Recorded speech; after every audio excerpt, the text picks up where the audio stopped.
السلام عليكم ورحمة الله وبركاته. ازيكم يا حبايبي؟ شايفين البيتزا اللي قدامكم دي؟ احلى بيتزا نعملها مع بعض، خفيفة عاملة زي البقلاوة. اولا بنجيب كوباية من اللبن ونحط معاها معلقة من الخميرة، طبعا اللبن بيكون دافي، نفضل نقلب فيه لغاية اما الخميرة بتدوب. بعد كده بنركنه شوية. عايزة اقول لكم البيتزا دي بجد بتمسكوها بتقع من ايديكم من كتر ان هي دايبة ومن كتر حلاوتها. بعد كده بدلق نص كوباية من الزيت.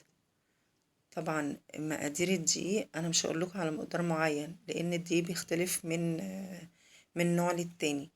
فبعد ما بنقلب كده بحط كمية الدقيق على قد ما اللبن بياخد لغاية اما العجينة تبقى ملمومة في ايديا كده وناعمة.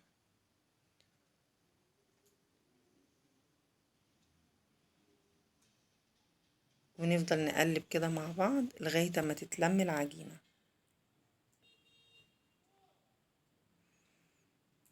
طبعا انا عندي هنا حطيت كوبايتين ونص على كوباية اللبن وعلى نص كوباية الزيت مع معلقة الخميرة. طبعا احنا قلنا اللبن دافي. نفضل نلم كده طبعا على حسب نوع الدقيق، وبعد كده بنغطيها ونسيبها نص ساعة. بنلاقيها بعد ما ارتفعت وخمرت كده بنبدأ نفردها في الصينية، طبعا بالسمك اللي انت عايزاه. عندي الصلصة بتاعة البيتزا هي عبارة عن صلصة معاها معلقة من الثوم متسبكة بس، وممكن نحط عليها زعتر.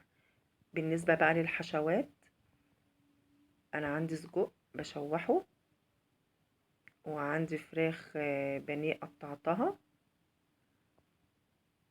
وطبعا مع فلفل الألوان. عندي جبنة موزاريلا على شيدر ميكس مع بعضه. طبعا انت بتحطي الحشوات اللي انت عايزاها. حبايبي لو عجبكم الفيديو ما تنسوش تعملوا لايك واشتراك في القناة وتفعيل زر الجرس عشان يوصلكوا كل جديد.